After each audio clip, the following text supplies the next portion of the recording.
대장동 개발 특혜 로비 의혹의 핵심 인물인 천화동인 4호 소유주 남욱 변호사가 오늘 새벽 인천국제공항에 도착하자마자 검찰에 체포됐습니다. 검찰은 곧바로 남 변호사를 상대로 강도 높은 조사를 벌인 뒤 48시간 안에 구속영장을 청구할 것으로 보입니다.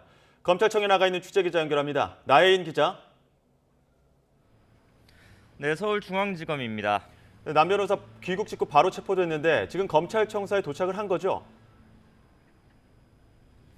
네, 오늘 새벽 인천국제공항에서 체포된 남욱 변호사는 조금 전인 아침 7시쯤 이곳 서울중앙지검 청사에 압송됐습니다.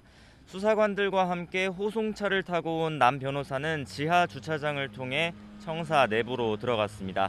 우리 시각으로 어제 오후 미국 LA 국제공항을 출발한 남 변호사는 오늘 새벽 5시쯤 인천공항에 도착했습니다. 서울중앙지검 전담수사팀은 미리 법원에서 발부받은 체포영장으로 곧바로 남 변호사를 체포했습니다.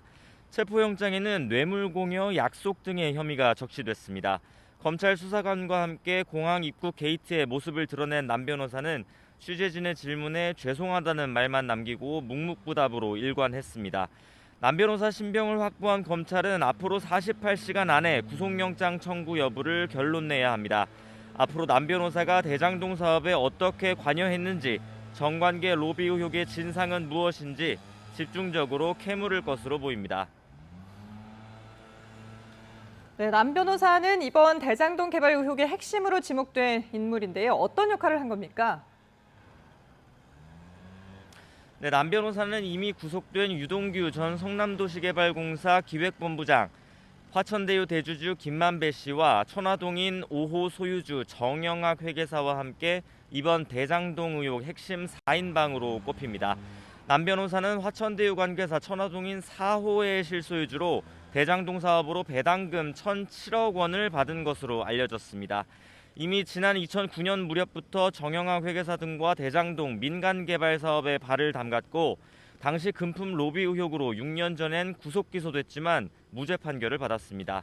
이후 남 변호사는 대장동 민관 합동개발 당시 경영자문업체 키넨파트너스를 통해 최기원 SK행복나눔재단 이사장에게서 화천대유 초기 투자금을 끌어온 것으로 알려졌습니다. 성남도시개발공사의 대장동 사업자 심사에 직접 참여했던 정모 변호사를 추천하기도 했습니다. 검찰은 남 변호사가 김만배 씨나 정영학 회계사 등과 함께 대장동 개발 전반에 관여했다고 의심하고 있습니다. 자진 귀국한 모양새를 취했지만 지난달 특혜 로비 의혹이 불거지자 미국으로 잠적한 점 등을 보면 도주나 증거인멸 우려도 있다고 보고 있습니다. 다만 남 변호사는 앞선 언론 인터뷰 등에서 줄곧 이른바 정영학 녹취록에 등장하는 내용이 맞을 거라면서도 자신은 김만배 씨가 어떤 일을 했는지 모른다는 입장을 내비쳤습니다. 관련자들의 진술이 계속 엇갈리는 상황에서 검찰이 남 변호사를 상대로 의혹의 진상을 파악할 수 있을지 주목됩니다. 네, 오늘 대검찰청 국감도 있는데 역시 대장동 수사 관련 공방이 이어지겠죠? 네, 국회 법제사법위원회는 오늘 오전 10시부터 서울 서초동 대검찰청에서 국정감사를 진행합니다. 김호수 검찰총장이 취임한 뒤 첫 대검찰청 국감입니다.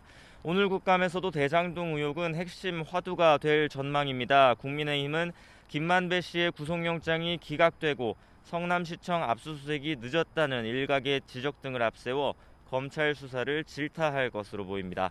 김호수 총장이 취임 전에 성남시에서 고문 변호사를 맡았던 사실 역시 도마 위에 오를 것으로 예상됩니다. 반면 여권은 역시 윤석열 전 총장 재직 당시 검찰의 고발 사주 의혹을 겨냥할 것으로 보입니다. 지난해 윤 전 총장에 대한 징계가 적법했다는 최근 법원 판결도 나온 만큼 대검찰청 수사정보정책관실 폐지 문제도 거론할 것으로 보입니다. 지금까지 서울중앙지검에서 전해드렸습니다.